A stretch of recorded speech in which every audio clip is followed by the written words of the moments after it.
How to Care for Your Monster by Norman Bridwell. Have a new monster as a pet? Worried about how to groom him, what or whom to feed him, how to keep him healthy, happy, and howling? Here's all you need to know, including how to catch your very own Frankenstein, vampire, mummy, or werewolf. How to care for your monster. So, you want to own a monster? Many people do these days. You can bring a monster into your home. It's just a matter of finding one you like. This book will tell you how to get your monster and how to keep him healthy and happy. If you are lucky enough to live in a town that has a monster store, getting a monster should be easy. Just show Dad the ad and ask him for some money. Thank him and run before he asks questions. Most monster stores open at midnight, so you may want to take along a friend. If new monsters are too expensive, buy a used monster. Check him carefully. Used monsters may be slightly damaged. Some have been thrown over cliffs, or burned a little in old windmills by angry owners or hard-to-please villagers. If you can't buy a new or used monster, perhaps you can have one made to order. The Frankenstein monster is put together in a way I would rather not go into. Making one is not a do-it-yourself project. I suggest that you ask your friendly neighborhood mad doctor for help. He will enjoy picking up the pieces and putting them together, and he probably won't charge you, just the monster. Your friendly neighborhood mad doctor may already have a monster hidden somewhere in his office. Look around. If you find him and he likes you, he may follow you home. The monster, not the doctor. When you get your monster home, make him comfortable. Put him in a dark corner in the cellar. The darker the better. He's used to caves and old rotting windmills. He will feel better the first night if you rattle a chain and shriek a little. Frankenstein monsters don't usually eat, but they do need electricity now and then to keep them going. You remember that Dr. Frankenstein brought his monster to life with a good old jolt of lightning. If yours seems sluggish and dull, hand him a metal pole and send him out to play in the thunderstorm, alone. He'll love it. I don't need to tell you that plugging him into the house electricity can be dangerous. It can cause trouble.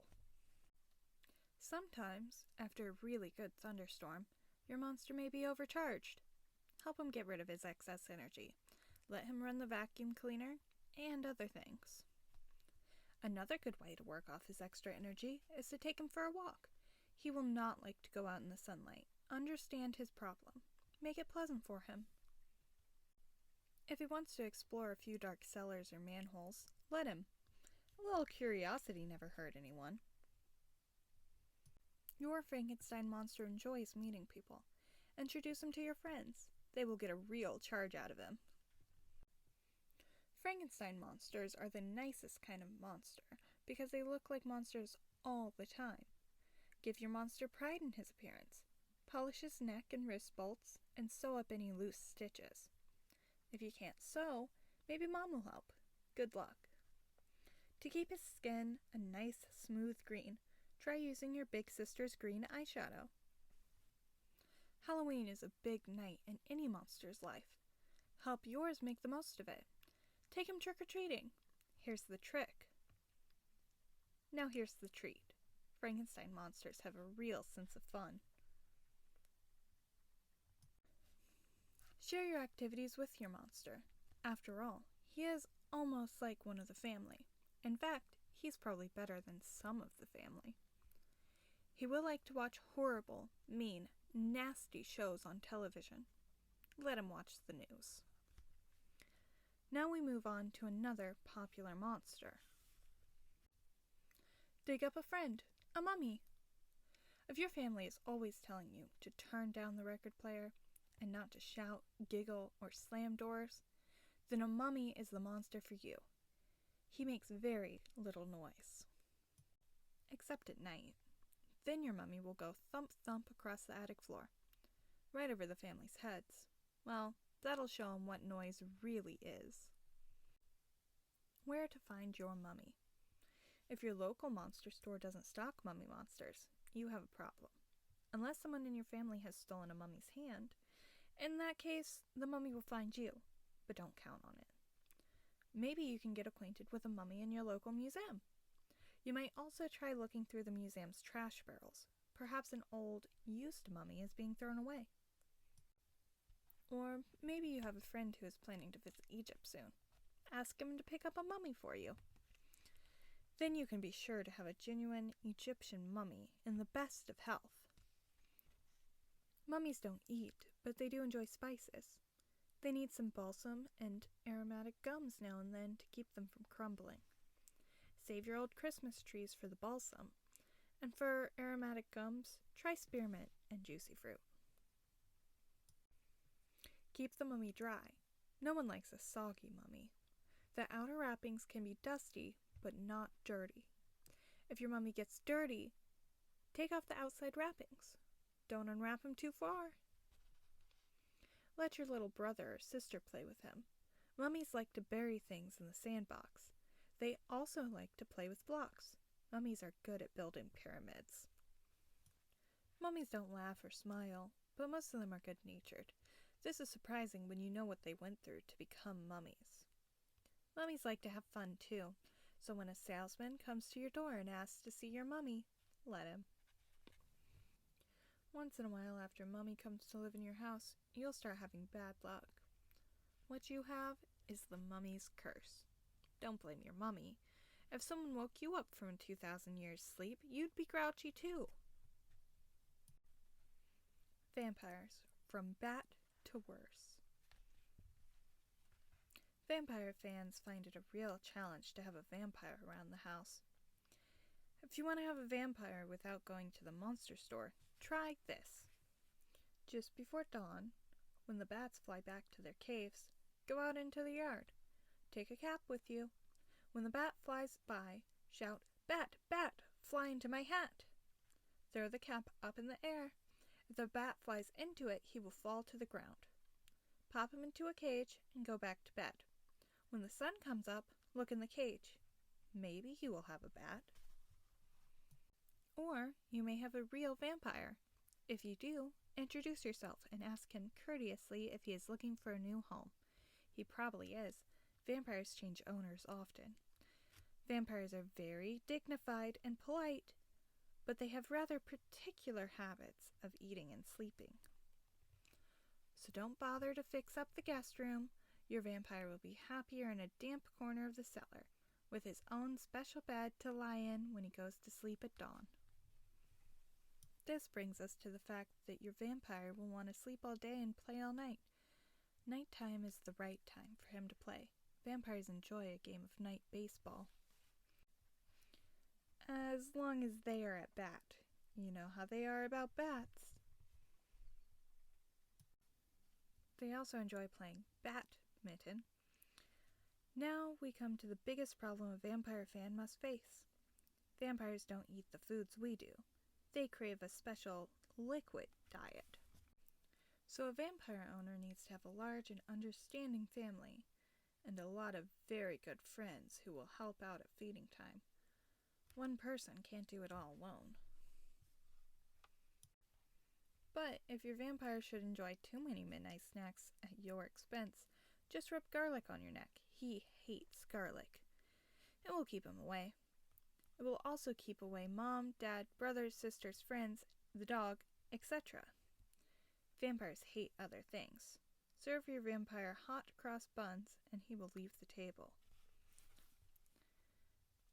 Vampires do not cast reflections in mirrors. They hate mirrors for that reason. They are very conceited about their appearance, however, so you will have to keep your vampire looking neat. In that case, you may prefer a shaggier monster. If you want a werewolf, you will have to face the fact that you will have a part-time monster. Most of the month, the werewolf will look like you or me. Well, me anyways. But when the moon is full, he will be a real monster, and well worth the wait. Werewolves like full moons, wolfsbanes, and boys and girls. Tell your friends to lock up their little brothers when the moon is full. That is the best time to catch a werewolf. When the moon is full, Take a handful of wolfsbane out to the woods and wait.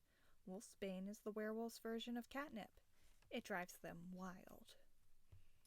If you are lucky, a werewolf will soon come out of the woods to nibble on wolfsbane and howl at the moon. Don't try to reason with him. Just slap a big cage over him.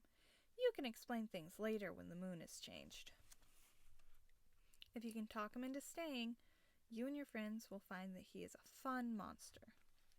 Werewolves are not fussy about their appearance. The worse they look, the better. They usually come back from moonlit romps with their clothes all soiled, with mud and grass stains and, other things. While the moon is full, it is wise to keep your werewolf well fed, with raw meat and wolfsbane. Otherwise, he may stop by the neighbors for a little snack. If he acts sluggish and out of sorts, take him to the doctor, or to a veterinarian. Which one you take him to depends on the moon. Don't delay, it could be distemper. Or it could be someone you ate. Count your friends. Don't blame your monster. After all, you wanted a werewolf, and you got it. How to have a monster show. How if the gang's all hair. When you and your friends all have monsters, it will be fun for the owners to have a monster show. Give prizes to the best ones. Why should the dog and horse lovers have all the fun? The show must be held on a night when the moon is full so that all monsters will be monsters. Choose a place where they will be at their best. Any haunted house or deserted graveyard will do. You will need judges. There must be someone you know who is used to dealing with monsters. How about your teacher? Here are some tips to the judges on what to look for in monsters before awarding prizes. Frankenstein monsters should be judged for ugliness, size, surliness, and charm. The shine of their wrists and neck bolts, as well as the electrodes on their heads, will be considered. So will the quality of their seam stitching. The best shriek will count points. Mummies get points for best wrapping, worst aroma, and heaviest feet. Make sure your mummy thumps slowly and loudly across the stage. No tap dancing, please. Vampires should look especially neat and dapper.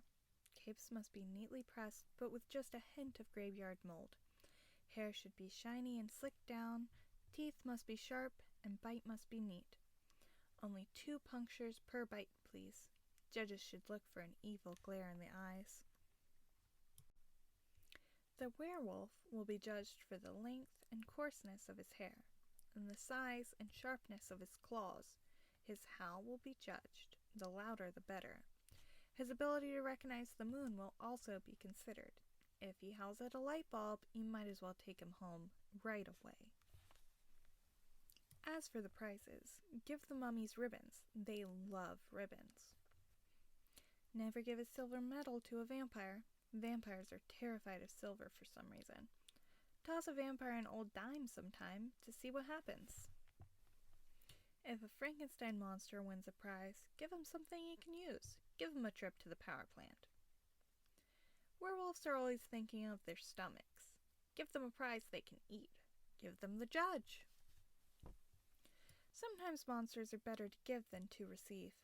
For that brother or sister or friend who is very special to you, choose a gift that will bring new surprises each day throughout the year and be a reminder of you. Give a monster. He won't know how to thank you.